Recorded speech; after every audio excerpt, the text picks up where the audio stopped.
नमस्कार विद्यार्थियों, D R art biology class में आपका स्वागत है। तो विद्यार्थियों, आज हम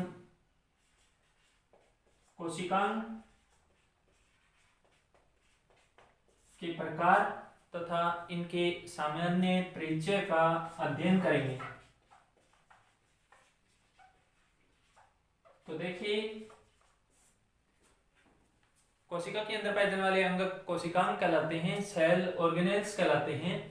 तो जो कोशिकांग के चारों तरफ लेयर होती है, उसके उपस्थिति, अनुपस्थिति तथा प्रकार के आधार पर अपने कोशिकाओं को 3 श्रेणियों में बांटा जाता है। तो देखिए, पहली श्रेणी वो होती है जिसमें कोशिकांग के चारों तरफ दोहरी झिल्ली पाई जाती है। ऐसे कोशिकाओं को अपने दोहरी कला से परिबद्ध कोशिकांग कहते हैं। तो पहला अपना प्रकार हो जाएगा दोहरी कला या झिल्ली से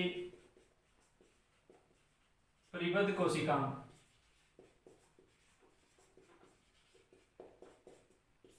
दूसरा अपना जो प्रकार होएगा जिसमें कोशिकांग के चारों तरफ एक मेम्ब्रेन पाई जाती है, इन्हें हम कह देंगे एकल कला से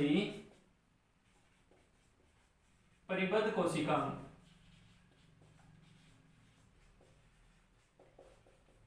और विद्यार्थियों, तीसरा अपना प्रकार होगा कला रहित कोशिकांग। ऐसे कोशिकांग जिनके चारों तरफ मेम्ब्रेन नहीं पाई जाती, कला रहित कोशिकांग। तो पहला क्वेश्चन तो अपना यहीं से बन जाता है कि निम्न में से दोहरी झिल्ली से परिबद्ध कोशिकांग कौन सा है, एकल झिल्ली से परिबद्ध कोशिकांग कौन सा है, या फिर झिल्ली रहित कोशिकांग कौन सा है। तो विद्यार्थियों, इसमें अपने को याद रखना है माइटोकॉन्ड्रिया, और दूसरा लवक। तो ये दोनों जो कोशिकांग है ये दोहरी झिल्ली से परिबद्ध कोशिकांग है। केंद्रक को भी अपने इसी श्रेणी में शामिल करते हैं, लेकिन अधिकांश जो वैज्ञानिक है उनका मानना है कि केंद्रक कोशिकांग न होकर एक स्वतंत्र घटक होता है। तो अपने यहाँ दो ही कोशिकाओं का अध्ययन करेंगे, माइटोकॉन्ड्रिया तथा प्लास्टिड का, लवक का। अगर अपने बात करें एकल कला से परिबद्ध कोशिकाओं की, तो इसके अंतर्गत अपने शामिल करते हैं ER, जिसे हम एंडोप्लाज्मिक रेटिकुलम के नाम से जानते हैं। फिर गोल्जी बॉडी को इसमें शामिल किया जाता है। फिर लाइसोसोम को शामिल किया जाता है। और फिर माइक्रोबॉडी, जिन्हें हम सूक्ष्म काय कहते हैं, उनको इस श्रेणी में शामिल करते हैं। अब अगर अपनी बात करें सूक्ष्म काय की, तो ये 3 प्रकार के होते हैं सामान्यतः। प्रोक्सिसोम,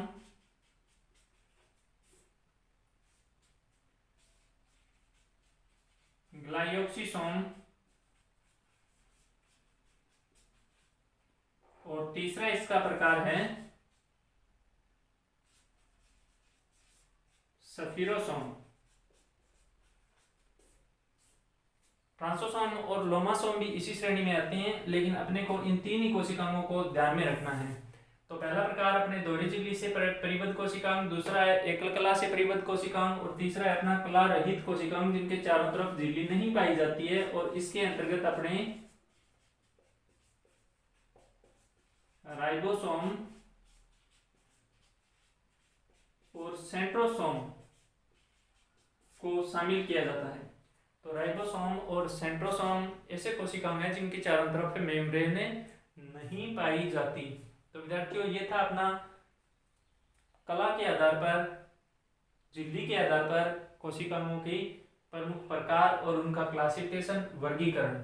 तो विद्यार्थियों, अब हम चर्चा करते हैं प्रत्येक कोशिकाओं के खोजकर्ता की, और साथ ही साथ इनकी जो मुख्य क्रिया है उसके बारे में अपने चर्चा करेंगे।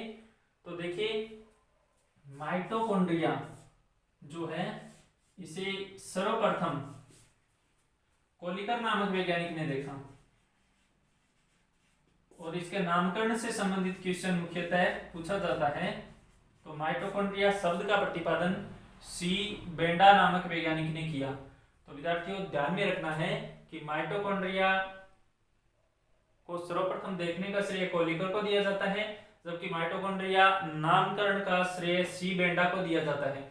और अपने को पता है कि माइटोकॉन्ड्रिया के अंदर श्वसन से संबंधित एंजाइम पाए जाते हैं। तो इसमें श्वसन से संबंधित विभिन्न प्रकार की क्रियाएं, जैसे ईटीएस साइकिल हो गया या फिर अपना क्रेब्स साइकिल हो गया, तो ये सारी की सारी क्रियाएं अपने माइटोकॉन्ड्रिया में संपन्न होती है।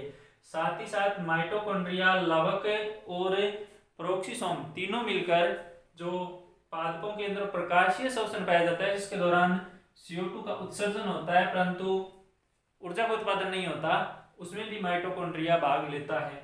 तो इसे हम कोशिका का शक्तिगृह या पावर हाउस के नाम से जानते हैं, क्योंकि इसमें एटीपी के रूप में ऊर्जा का संचय होता है। बात करें अपने लवक की, तो देखिए विद्यार्थियों, जो लवक होते हैं इनकी खोज हेकल नामक वैज्ञानिक ने की। लवकों की खोज हेकल नामक वैज्ञानिक ने की तथा इनके नामकरण का श्रेय सिंपर को दिया जाता है। अब देखिए, वर्णकों की उपस्थिति के आधार पर अपने लवकों को 3 भागों में बांटते हैं। पहला जो अपना प्रकार है वो है वर्णी लवक,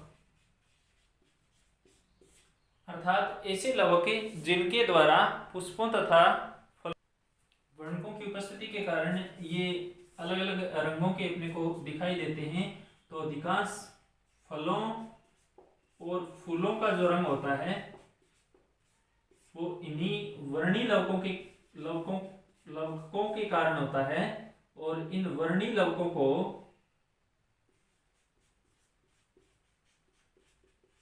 क्रोमोप्लास्ट के नाम से भी जाना जाता है। जैसे अपने को पता है कि गाजर के अंदर जो नारंगी रंग होता है उसके लिए बीटा कैरोटीन, टमाटर के लाल रंग के लिए लाइकोपीन, ठीक इसी प्रकार पीले रंग के लिए जेंथोफिल उत्तरदायी होता है। तो हम बात करें कि पुष्पों को, फलों को रंग प्रदान करने वाले जो वर्णक होते हैं उन्हें हम क्रोमोप्लास्ट की श्रेणी में रखते हैं। और ये भी आप ध्यान में रखना कि ये जो वर्णक पुष्पों को, फलों को रंग प्रदान करते हैं, ये वर्णक सेल सैक के अंदर, कोशिका रस के अंदर पाए जाते हैं।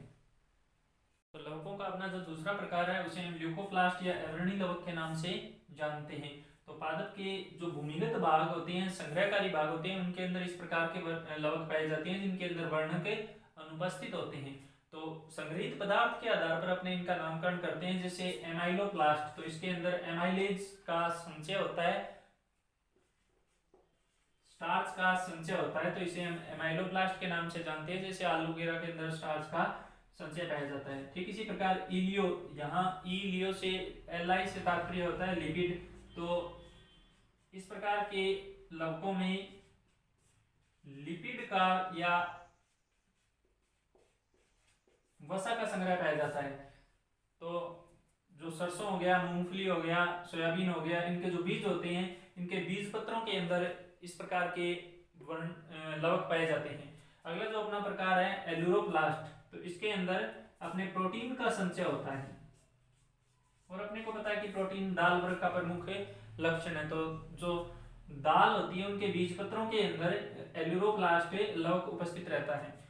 चौथा जो अपना अवर्णी लवक का प्रकार है जिसे हम एटियोप्लास्ट के नाम से जानते हैं। तो यदि पादप को लगातार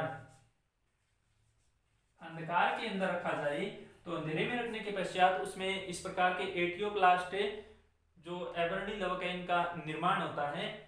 और इस प्रकार के वर्णकों के अंदर वाष्पशील तेल और वसा का संचय पाया जाता है। तो पहला अपना जो प्रकार था वर्णी लवक, जो फल फूलों को विशेष प्रकार का रंग प्रदान करते हैं, और दूसरा अपना अवर्णी लवक जिसे हम ल्यूकोप्लास्ट के नाम से जानते हैं। वर्णक इसमें अनुपस्थित रहते हैं और भूमिगत भागों के अंदर इस प्रकार के लवक पाए जाते हैं। तीसरा जो अपना प्रकार है उसे हम हरित लवक के नाम से जानते हैं, हरित लवक। तो विद्यार्थियों हरित लवक या क्लोरोप्लास्ट दोहरी झिल्ली से परिबद्ध लवक है जिसके अंदर पादपों में प्रकाश संश्लेषण की क्रिया पूर्ण होती है। इस कारण इसे कार्बोहाइड्रेट की रसोई पादपों का रसोई घर के नाम से भी जाना जाता है या कार्बोहाइड्रेट की रसोई के नाम से भी जानते हैं। इसमें दो प्रमुख भाग होते हैं, अपने को ध्यान में रखना है, ग्रेना भाग है और स्ट्रोमा भाग। जो ग्रेना भाग है इसमें प्रकाशिक अभिक्रिया होती है, जबकि स्ट्रोमा भाग के अंदर अप्रकाशिक अभिक्रिया पूर्ण होती है। तो ये था अपना लवकों या प्लास्टिड का सामान्य परिचय, जिन्हें हम तीन मुख्य भागों में बांटते हैं। पहला अपना क्रोमोप्लास्ट या वर्णी लवक, दूसरा अपना ल्यूकोप्लास्ट या वर्णी लवक और तीसरा अपना क्लोरोप्लास्ट या हरित लवक। तो विद्यार्थियों, आपकी जानकारी के लिए दिमाग के अंदर रखना कि ये जो लवक होते हैं ये एक रूप से दूसरे रूप के अंदर रूपांतरित हो सकते हैं, अपना रूप परिवर्तन कर सकते हैं। जैसे अगर अपने एग्जांपल लें मिर्च का, तो मिर्च का रंग पकने से पहले क्या होता है, हरा होता है, और हरे रंग का मतलब हरित लवक इसके अंदर उपस्थित है। अब जैसे ही मिर्च परिपक्व हो जाती है ये किस में बदल जाती है, लाल रंग में बदल जाती है। और लाल रंग का मतलब कौन सा इसके अंदर प्लास्टिड उपस्थित है, इसमें वर्णी लवक उपस्थित है। तो देखिए क्वेश्चन पूछा जाता है कि मिर्च के परिपक्वन के दौरान लवकों का किस प्रकार से रूपांतरण होता है। तो ध्यान रखना, क्लोरोप्लास्ट क्रोमोप्लास्ट में बदलता है, अर्थात हरित लवक किस में बदलेगा, वर्णी लवक के अंदर परिवर्तित होता है। तो विद्यार्थी ये अपने दोहरी झिल्ली से परिबद्ध कोशिकाओं हो गई। अगर आपने बात करें एकल झिल्ली से परिबद्ध कोशिकाओं की, तो ER या इसे हम बोलते हैं एंडोप्लाज्मिक रेटिकुलम, अंतःपर्देवी जालिका। तो देखिए अपने को पता है कि केंद्रक जो पाया जाता है ये केंद्रक दोहरी झिल्ली के द्वारा परिबद्ध कोशिकाओं होता है, और केंद्रक के अंदर जो आउटर मेम्ब्रेन होती है, जो बाहरी झिल्ली होती है, इसमें बहिर्वलन के द्वारा किसका निर्माण होता है, ER का निर्माण होता है। और बनने वाली ER पर यदि राइबोसोम कणिकाएं उपस्थित है तो इसे हम नाम दे देंगे RER।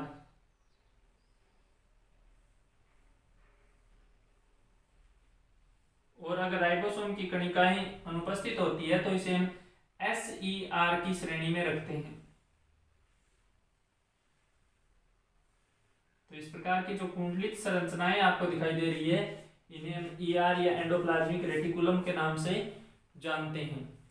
तो देखिए विद्यार्थियों, ER का जो प्रमुख कार्य होता है वो होता है कोशिकीय घटकों का निर्माण करना, कोशिका के कंकाल का निर्माण करना, साथ ही साथ केंद्रक तथा कोशिका द्रव्य के मध्य विभिन्न प्रकार के पदार्थों का आदान प्रदान करने में ER सहायक होती है। तो हम कह सकते हैं कि ER कोशिका के अंतः कंकाल का निर्माण करने वाली संरचना होती है। तो देखिए बात करें अगर अपने ER के प्रकारों की, तो सिंपल सा है RER, रफ एंडोप्लाज्मिक रेटिकुलम जो है उसमें राइबोसोम की कणिकाएं उपस्थित होती है, और अपने को पता है कि राइबोसोम को प्रोटीन की फैक्ट्री कहा जाता है। तो RER के द्वारा किसका निर्माण किया जाएगा, प्रोटीन का निर्माण किया जाएगा। बात करें SER की, तो इसे हम स्मूथ एंडोप्लाज्मिक रेटिकुलम या चिकनी अंतःपर्देवी जालिका के नाम से जानते हैं। इस पर राइबोसोम की कणिकाएं नहीं पाई जाती और ये लिपिड का संश्लेषण करती है, साथ ही साथ स्टेरॉइड का संश्लेषण करती है। और विद्यार्थियों एक विशेष बात आप SER में ध्यान रखना, एक शब्द आता है डिटॉक्सिफिकेशन। जब शरीर के अंदर थोड़ी मात्रा के अंदर जहरीले पदार्थ या हानिकारक उपस्थित हो और उन पदार्थों को अपने टॉक्सिक के नाम से जानते हैं, अविषालु पदार्थ के नाम से जानते हैं, और यदि उन पदार्थों को अपने विष रहित पदार्थों में परिवर्तित किया जाए तो इसे हम डिटॉक्सिफिकेशन के नाम से जानते हैं। तो यकृत के अंदर जो SER पाई जाती है वो हानिकारक पदार्थों को हानि रहित पदार्थों में परिवर्तित करती है, जिसे हम डिटॉक्सिफिकेशन के नाम से जानते हैं। तो ये SER का अपना प्रमुख कार्य हो गया। नामकरण और जो खोज करता है ER के, वो दोनों एक ही वैज्ञानिक ने किए थे, पोर्टर नाम के वैज्ञानिक ने ER की खोज की और ER का नाम दिया, एंडोप्लाज्मिक रेटिकुलम इसका नाम प्रतिपादित किया। अगला अपना जो एकल झिल्ली से परिबद्ध कोशिकांग है वो अपना गोल्जी बॉडी है, जिसे हम गोल्जी कॉम्प्लेक्स के नाम से या गोल्जी काय के नाम से जानते हैं। कैमेलियो गोल्जी ने इस कोशिकांग की खोज की थी और इसका प्रमुख कार्य होता है स्रवण करना, अर्थात इसके अंदर पुट्टिकाएं पाई जाती है जिनके अंदर विभिन्न पदार्थों का संचय होता है और ये स्रवण में सहायता प्रदान करता है। अगला जो गोल्जी काय के बाद अपने जो कोशिकांग है वो है अपना लाइसोसोम। तो जैसा कि विदित है कि लाइसोसोम को अपने कोशिका का आत्मघाती थैला भी कहते हैं।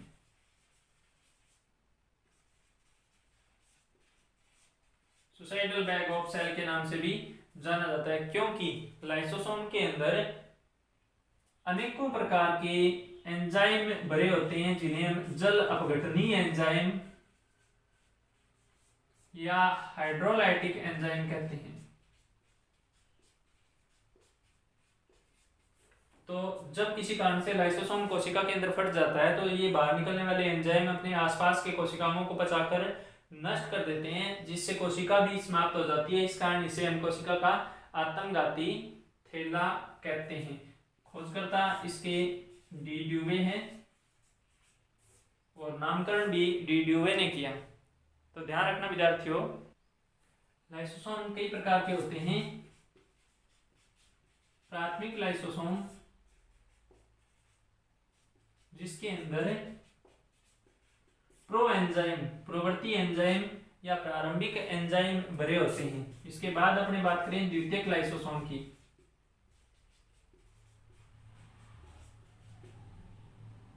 तो देखिए, प्राथमिक लाइसोसोम के साथ यदि कोशिका के द्वारा ग्रहण किए जाने वाले ठोस या तरल पदार्थ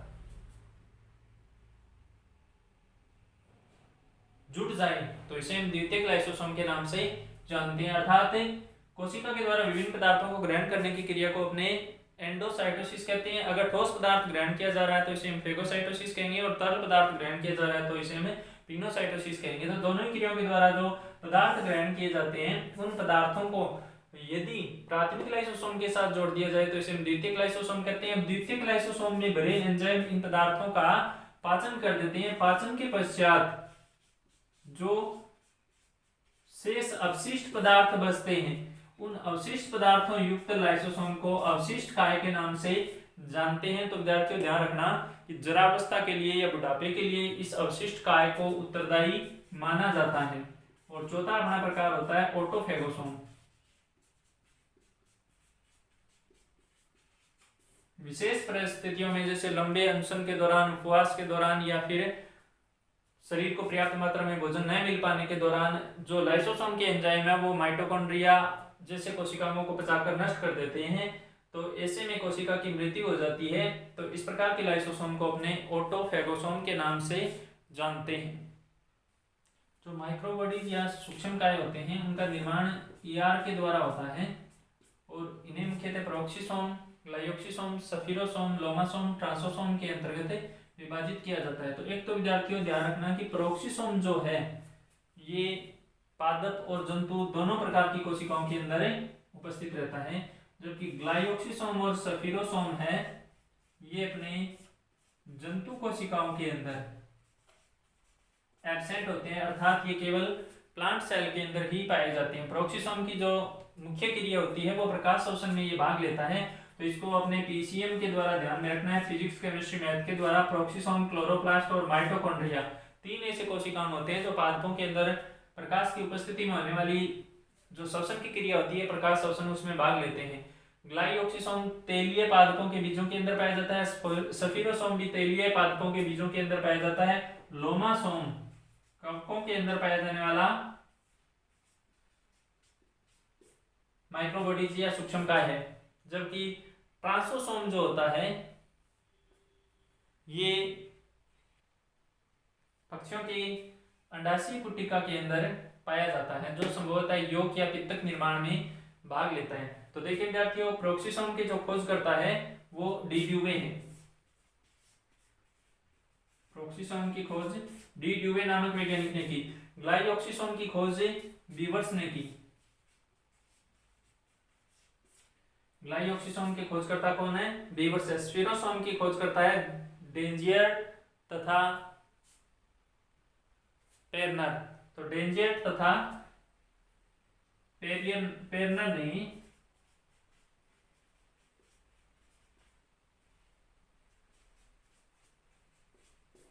स्पिरोसोम की खोज की। और लोनासोम के जो खोज करता है मुरे व एलिस्टर। मुरे व एलिस्टर। और प्रेस नाम के वैज्ञानिक ने ट्रांसोसोम की खोज की थी। प्रेस नामक वैज्ञानिक ने किसकी खोज की थी? ट्रांसोसोम की खोज की थी। तो ये तो अपने माइक्रोबॉडीज। तो विद्यार्थियों, ये अपनी दोहरी झिल्ली से परिबद्ध और एकल झिल्ली से परिबद्ध जो कोशिकांग है, इनके बारे में आज हमने चर्चा की। अगला अपना जो पार्ट है वो है झिल्ली रहित या कला रहित कोशिकांग, जिसके अंतर्गत राइबोसोम और सेंट्रोसोम को शामिल किया जाता है। तो इनका अध्ययन हम अगले वीडियो में करेंगे। और ये अपनी एक कोशिकाओं के साथ परिचय चल रहा है। अगला जो अपना चरण शुरू होगा उसमें अपने प्रत्येक कोशिकांग की संरचना तथा इसके कार्यों से संबंधित अध्ययन करेंगे। तो आप लगातार वीडियो देखते रहिए।